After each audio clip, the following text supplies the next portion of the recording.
இப்போ நீங்கள் பார்த்துக்கிட்டு இருக்கிறது பார்த்தீங்கன்னா ரெட்டை பனைமரம். எங்கள் ஊர்லேயே இந்த 2 பனைமரம் தான் இப்போதைக்கு பெருசாகவே இருக்குது.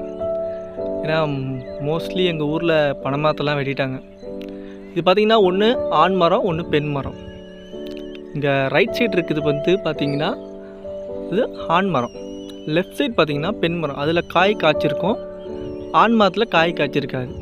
ஆனால் அந்த ஆண் மரத்தில் அவ்வளோ குருவி கூடுலாம் இருக்குது.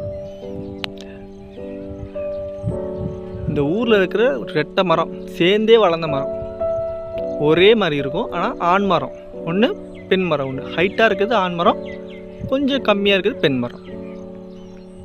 மரம் பார்த்திங்கன்னா கிட்டத்தட்ட ஒரு 100 வருஷம்னாச்சும் இருக்குன்னு நினைக்கிறேன். ஐ திங்க் நான் பிறந்த காலத்துலேருந்து இது இந்த ஹைட்டு தான் இருந்திருக்கு. ஆனால் ஒரு 100 வருஷம் இருக்கும் இந்த மரங்கள்லாம் நினைக்கிறேன். ஏன்னா எங்கள் அப்பா காலத்தில் இந்த மரம் சின்னதாக இருந்துச்சான். சின்னதுன்னா ஒரு மீடியம் சைஸ் தான் இருந்திருக்கு. அப்போ பாருங்கள் எத்தனை வருஷம் மரம் பாருங்கள். ஒரு 100 வருஷம் மரம் நம்ம பார்த்துக்கிட்டு இருக்கோம். சேர்ந்தே தான் இருக்கும். வேறு பக்கத்தில் பார்த்திங்கன்னா எங்கேயுமே இருக்காது, மரமே இருக்காது.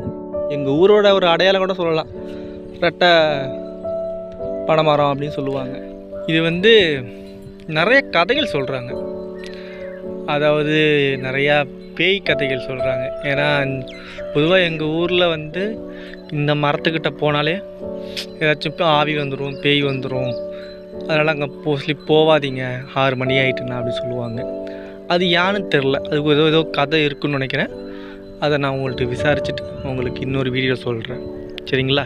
இந்த மரம் எங்கே இருக்குதுன்னு பார்த்தீங்கன்னா தஞ்சாவூர் மாவட்டம் கும்பகோணம் தாலுக்கா யானநல்லூரில் வடபக்கம் கீழத்தெரு அப்படிங்கிற ஒரு கிராம பகுதியில் தான் இது அமைஞ்சிருக்கு.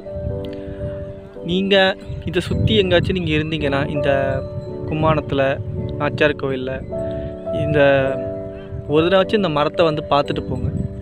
ஏன்னா பெரிய ஆச்சரியந்தான். ஏன்னா இதுக்கிட்ட ஒரு 100 வருஷம் இருக்குது, சேர்ந்தே தான் வளர்ந்துருக்கு. ஒன்று ஆண் மரம், ஒன்று பெண் மரம். பக்கத்தில் பார்த்திங்கன்னா இன்னொரு மரம் கூட இருக்காது. நீங்கள் சில மரம் பார்த்திங்கன்னா அதோட விதைகள் விழுந்து பக்கத்துலேயே இன்னொரு மரம் முளைக்கணும்னு பார்த்தா, ஆனால் அதுவும் முளைக்கலை இன்ன வரைக்குமே. இங்கே இந்த சுற்றி அந்த மரத்தை சுற்றி எந்த ஒரு இன்னொரு விதை முளைக்கவே இல்லை, பனைமரம். அதுதான் இங்கே ஆச்சரியமே. 2 மரம் தான். நீங்கள் நாச்சியார் கோயிலில் இல்லை கும்மாணம் சைடு இந்த ஏரியாவில் இருந்தீங்கன்னா கண்டிப்பாக பாருங்கள்.